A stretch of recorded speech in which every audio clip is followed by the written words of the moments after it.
Le parcours prospect va suivre différentes étapes. Ces étapes sont intégrées à un tunnel de conversion.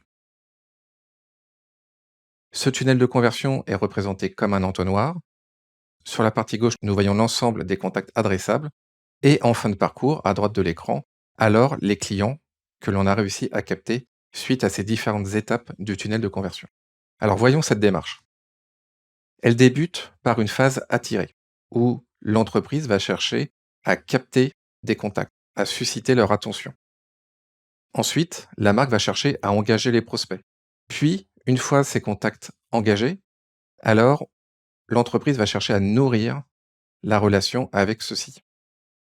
Puis, en fonction des signaux envoyés par les contacts, on pourra capturer leurs coordonnées afin d'aller sur la phase de conversion, où on pourra travailler ces prospects pour qu'ils deviennent clients.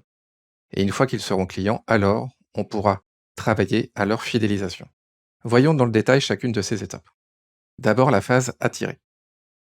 Les leviers que l'on peut utiliser pour cette toute première phase doivent permettre de toucher toute sa cible, et de façon très précise.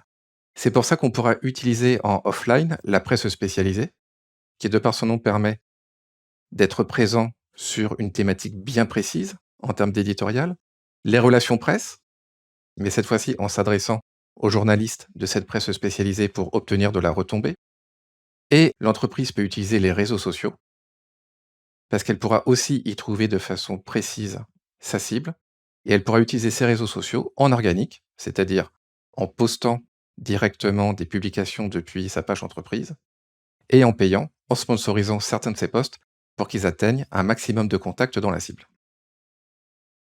Les points de redirection sont les suivants. L'entreprise pourra renvoyer ses contacts vers des dispositifs événementiels, type les salons ou les congrès auxquels elle participe. Et sur la partie digitale, elle pourra renvoyer sur son site web, plutôt sur la page d'accueil ou la page produit, pour faire découvrir ses produits. Cette étape passée, alors l'entreprise peut passer à une phase d'engagement. Comment engager ses contacts? Toujours par les réseaux sociaux, que ce soit en organique ou en payant, cette fois-ci avec d'autres formats. En phase attirée, l'entreprise peut par exemple utiliser un format vidéo. Sur cette phase d'engagement, elle utilisera plutôt par exemple un carrousel pour montrer les différents arguments de son offre et de ses services. Elle pourra aussi utiliser le search. De par les publications ou la promotion qui sera faite de l'entreprise sur les étapes antérieures, cela va générer des recherches de la part des internautes. Alors l'entreprise devrait être présente. Elle pourrait être présente en référencement naturel, avec ce que l'on appelle l'organique, ou en achetant des mots-clés précis pour augmenter la visibilité sur la page de résultats. Ici, ce sera du search payant. Quels sont alors les points de redirection?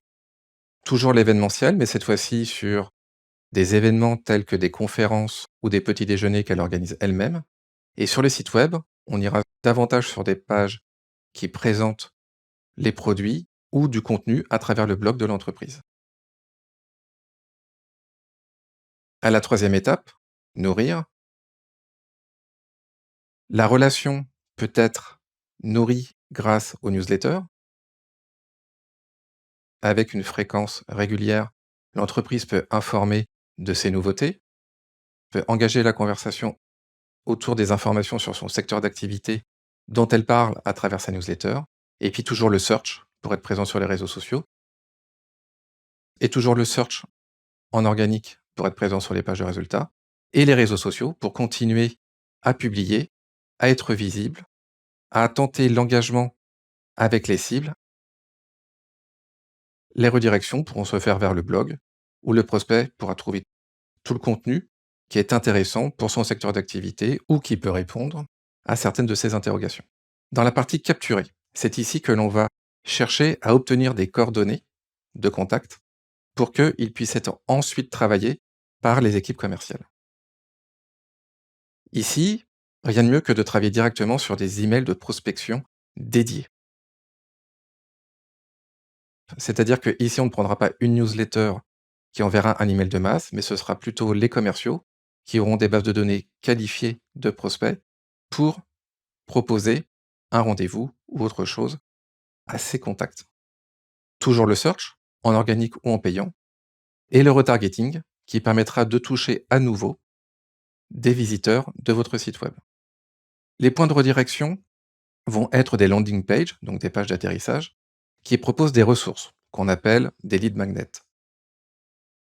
Ces ressources peuvent être des livres blancs, des guides, des infographies, des propositions de participer à un webinar, qui permettront de capturer des leads, donc de capturer des coordonnées de contact en échange de la ressource.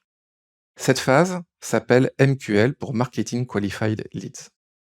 Une fois ces contacts collectés, ils peuvent être traités par l'équipe commerciale dans l'étape de conversion. Ici, le sales pourra prendre directement contact avec le prospect à travers un appel téléphonique ou l'email direct que celui-ci a laissé lorsqu'il a déposé ses coordonnées dans l'étape précédente. Et le sales, le commercial, pourra proposer un rendez-vous de présentation, une démonstration produit, un audit, etc.